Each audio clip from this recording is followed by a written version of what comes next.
आज तक रेडियो सुनता है सारा जहां।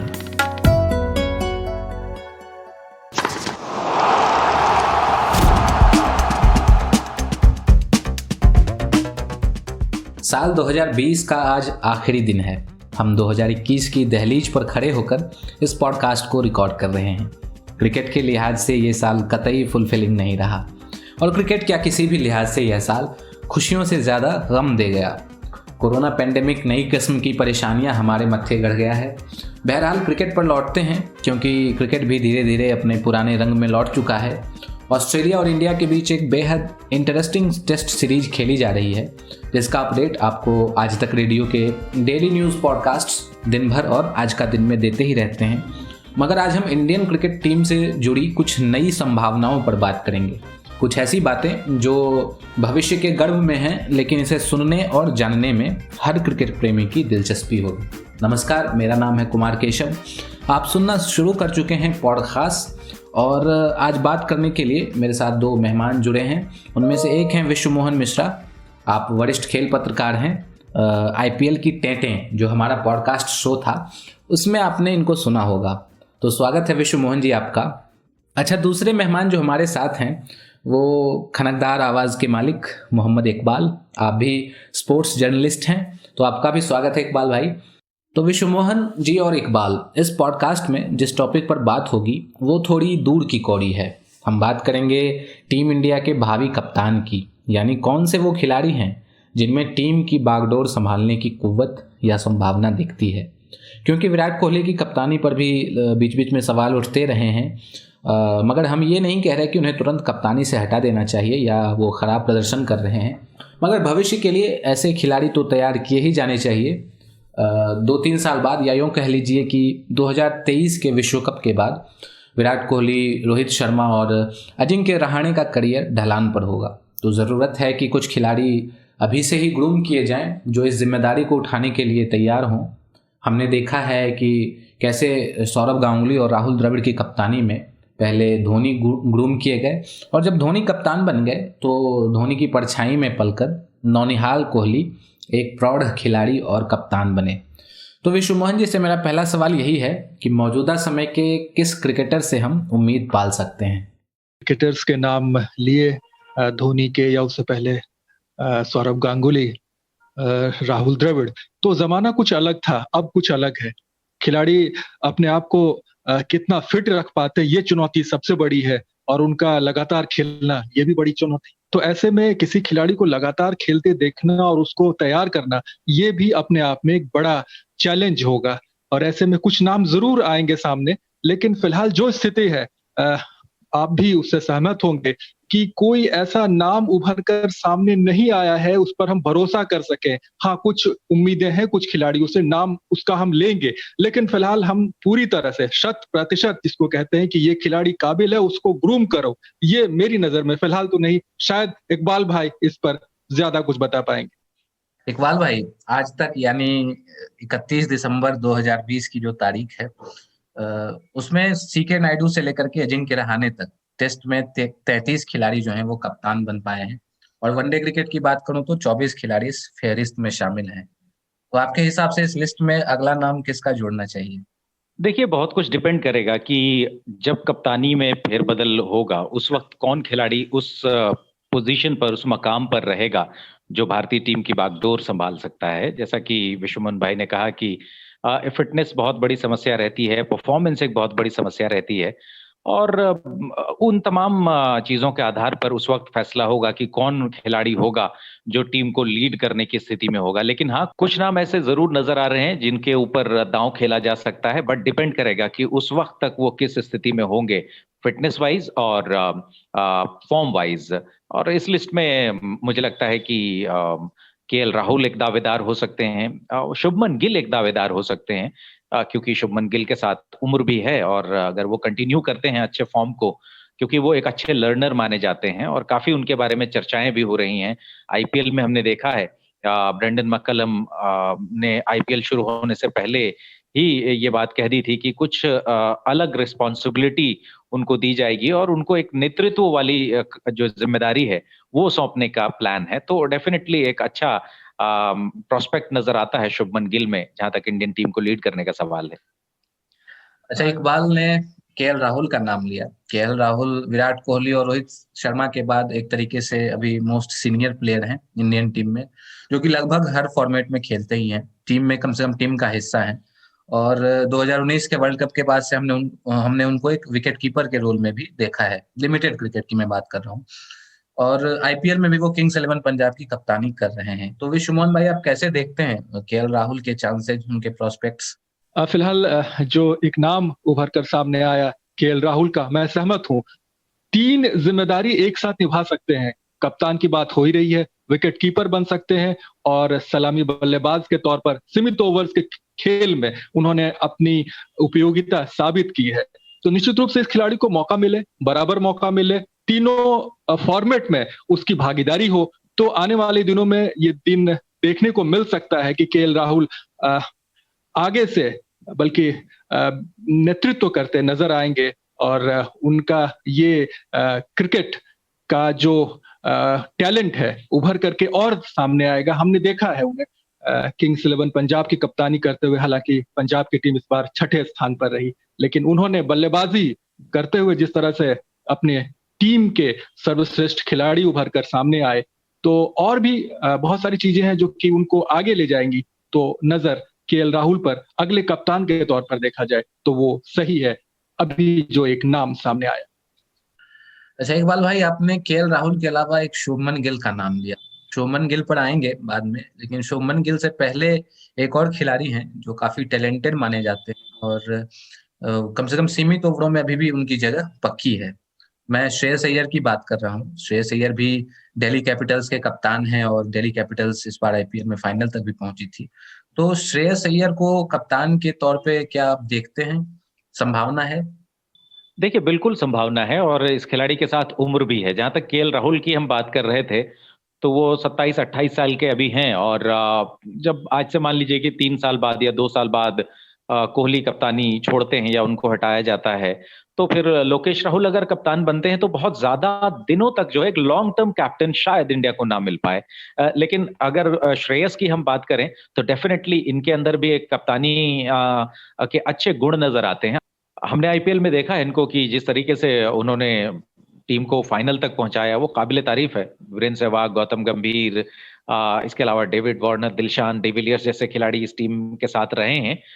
वो उस समय वो टीम नहीं जीत पाई या नहीं फाइनल तक पहुंच पाई, लेकिन फिर भी इस टीम के साथ इन्होंने टीम को फाइनल में पहुंचाया, तो एक क्रेडिट तो डेफिनेटली जाता है श्रेयस अय्यर को। एक अच्छे कप्तान माने जाते हैं, एक अच्छे थिंकिंग कैप्टन माने जाते हैं, अपने डिसीजंस को लेकर के काफी तारीफें वो बटोरते हैं और उम्र भी इनके साथ है, तो यकीनन एक पहलू, एक प्रोस्पेक्ट के रूप में तो ये भी दिखाई दे रहे हैं आने वाले समय में।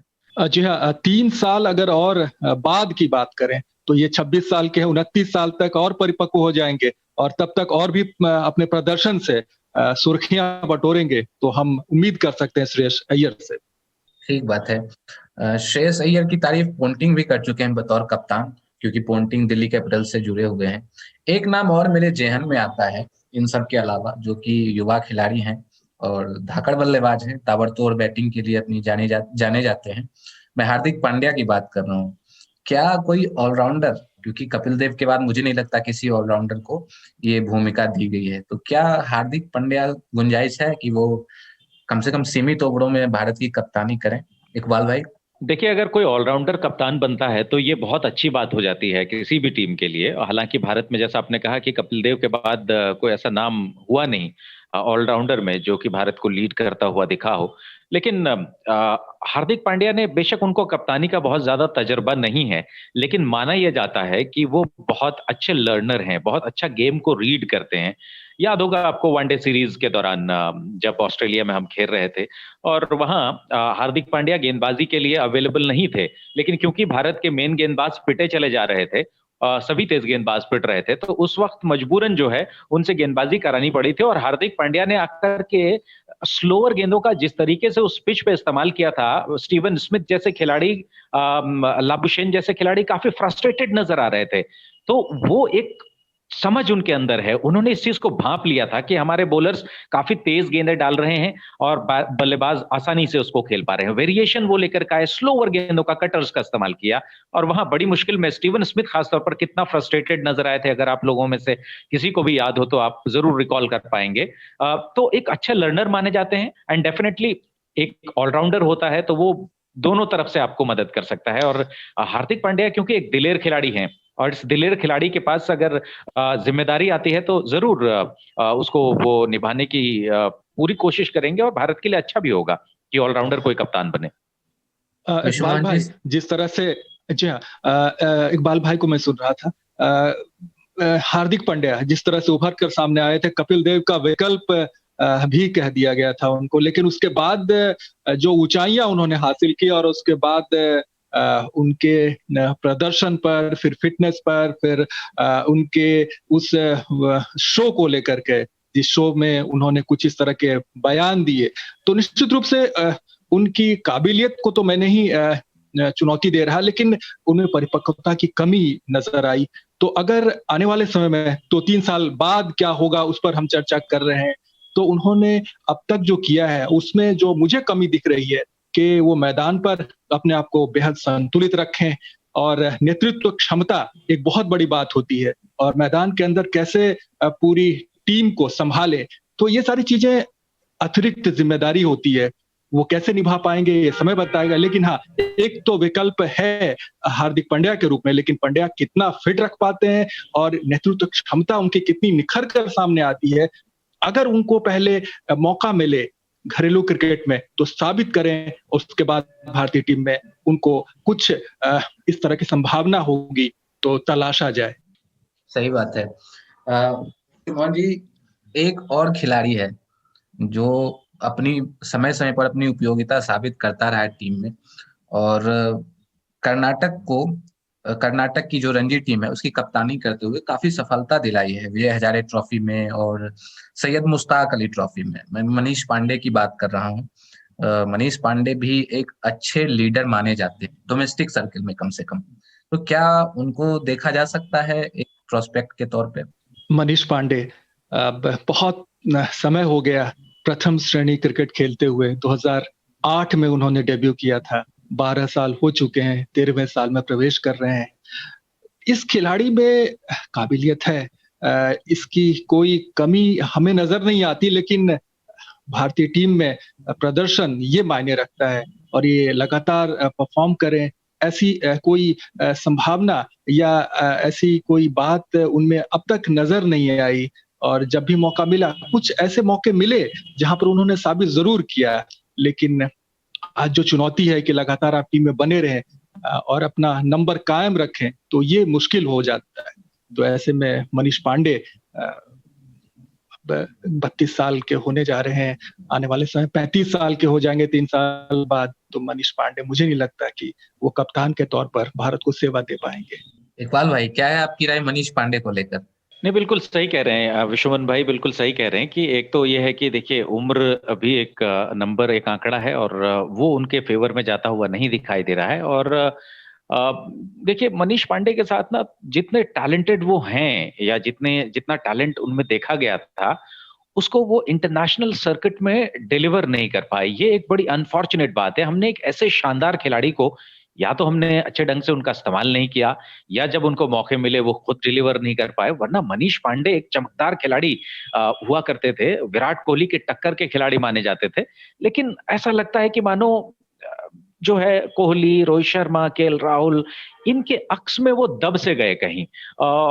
तो यकीनन खिलाड़ी अच्छा होने के बावजूद भी वो उस तरह का परफॉर्मेंस नहीं दे पाए हैं। और जहां तक बात कैप्टेंसी की है, तो देखिए हर खिलाड़ी कैप्टन नहीं बन सकता, ये बात तय है। और कुछ खिलाड़ी बहुत अच्छा होने के बावजूद भी टीम को लीड करने का उनको मौका नहीं मिलता। एबिलिटीज हैं, एबिलिटीज पे कोई सवाल नहीं, लेकिन चांसेस की अगर हम बात करेंगे तो चांसेस बहुत कम है, क्योंकि आपके इर्द गिर्द और कई ऐसे दावेदार हैं जो परफॉर्म कर रहे हैं। कहते हैं ना कि उगते सूरज को लोग सलाम करते हैं, तो वही चीज है। जो लोग रन बना रहे हैं, जो लोग लगातार कंसिस्टेंटली अपना स्पॉट बचाए रखने में कामयाब हैं टीम के इर्द गिर्द, तो उनके ऊपर ज्यादा ध्यान जाता है, न कि मनीष पांडे जो कि इन एंड आउट होते रहते हैं इंडियन टीम से। अच्छा इकबाल भाई, आपने शुरू में एक खिलाड़ी का जिक्र किया, शुभमन गिल का। वो सबसे अभी यंगेस्ट प्लेयर हैं जो टीम से जुड़े हैं, और क्रिकेट के जो पंडित हैं उनमें संभावनाओं का भंडार देखते हैं और प्रतिभा की खान मानते हैं उनको। हालांकि उन्होंने इंडिया के लिए ज्यादा अभी खेला नहीं है, लेकिन 2019 में देवधर ट्रॉफी हो रहा था, उसके फाइनल में वो कप्तानी कर रहे थे इंडिया सी की, और उन्होंने ताबड़तोड़ 143 रन बनाए और टीम को अपने जीत दिलाई थी। नहीं नहीं, सॉरी, मैं ऐसा सुधार करना चाहूंगा, वो हार गई थी हालांकि उनकी टीम, लेकिन उन्होंने मतलब एक जबरदस्त पारी खेली थी 143 रनों की। हाँ, तो शुभमन गिल के पक्ष में क्या क्या जाता है और क्या उनके पक्ष में नहीं जाता है? देखिए, सबसे पहले पक्ष में उनके जो जाता है वो उनकी उम्र है, वो उनके पक्ष में है क्योंकि अभी काफी युवा हैं। दूसरा, जिस तरीके की शुरुआत उन्होंने की है, जिस तरीके का टेम्परामेंट उनका है, वो उनके पक्ष में जाता है।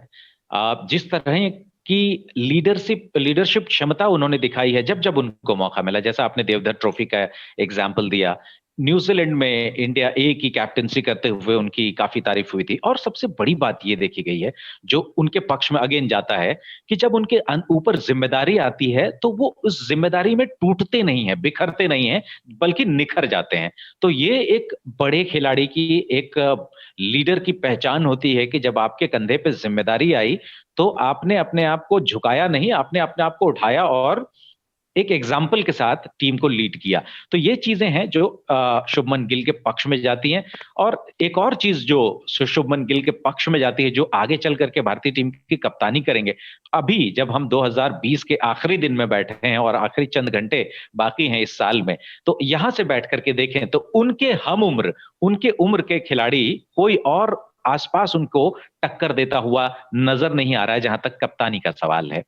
विश्वमोहन जी, ये तो कप्तानी की बात हुई, लेकिन साथ में प्रदर्शन को भी लेकर चलना पड़ेगा और साथ में देखना पड़ेगा कि शुभमन गिल के साथ कौन कौन से ऐसे प्रतिद्वंद्वी हैं, उनके साथी खिलाड़ी हैं जो उनको अपने दांव में फंसा सकते हैं। मयंक अग्रवाल है, पृथ्वी शॉ है, ये भी बड़े चतुर बल्लेबाज हैं, फिलहाल असफल हैं, लेकिन वो भी वापसी करेंगे, या तो घरेलू क्रिकेट में दमदार वापसी करके भारतीय क्रिकेट में फिर से स्थान बनाना चाहेंगे। और यही देखिए ऑस्ट्रेलिया दौरा, यहाँ शुभमन गिल ने डेब्यू में, पदार्पण में उन्होंने अच्छा किया, और अब रोहित शर्मा के साथ शायद अगला टेस्ट सिडनी में खेलने का उनको मौका मिलेगा, पारी का आगाज करेंगे। और ये एक चुनौती है उनके लिए कि किस ढंग से वो अपने आप को संवार पाते हैं इस सीरीज में, और ये सीरीज उनके लिए बहुत बड़ी बात है। यहाँ से उनकी एक ऐसी छवि बनने जा रही है जहाँ भविष्य हम तलाश सकते हैं,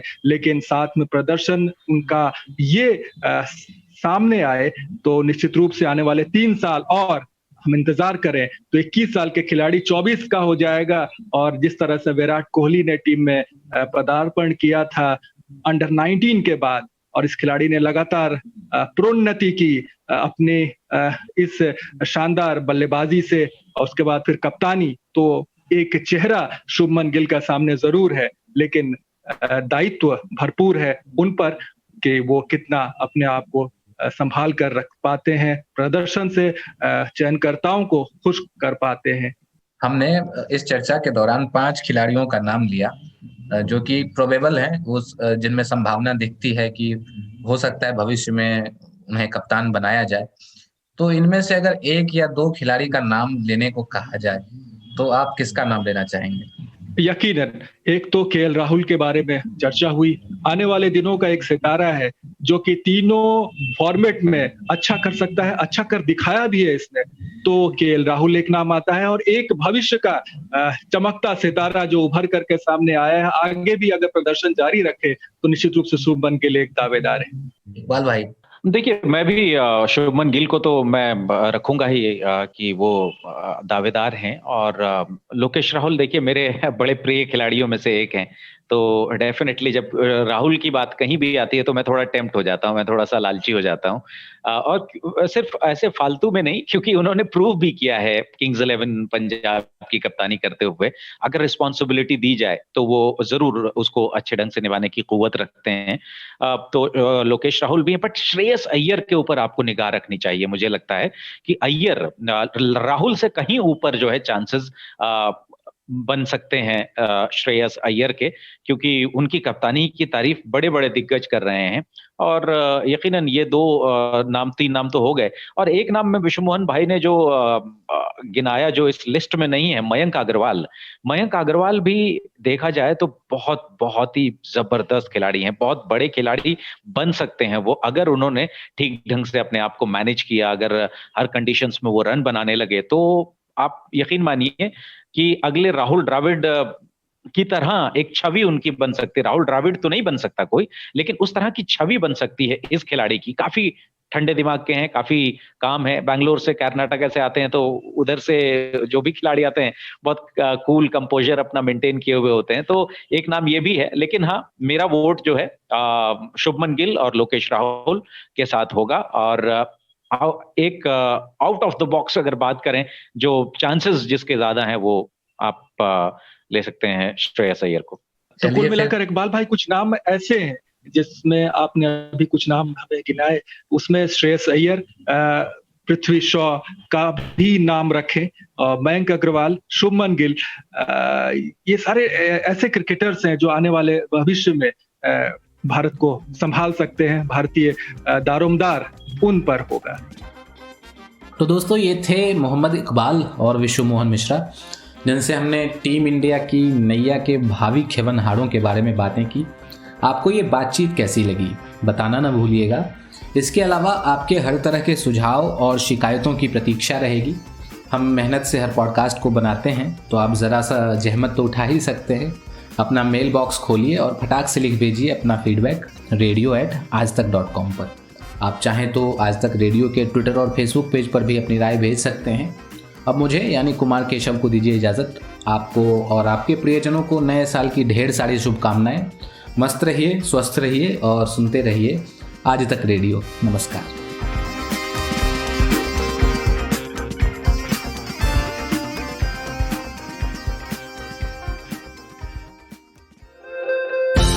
दिन भर की हलचल के बाद जब शाम ढल जाए तो चले आइए आज तक रेडियो पर। खबरों के सबसे अहम पड़ाव तक ले चलेंगे आपको। तसल्ली से बताएंगे कि दिन में हुआ क्या, और जो हुआ उसका मतलब आपके लिए क्या था। फील्ड पर रहने वाले रिपोर्टरों की फौज है हमारे पास, एक्सपर्ट्स का जखीरा है। ये सब होते हैं इस डेली न्यूज़ एनालिसिस पॉडकास्ट में, जिसका नाम है दिन भर। सोमवार से शुक्रवार हर शाम आज तक रेडियो पर।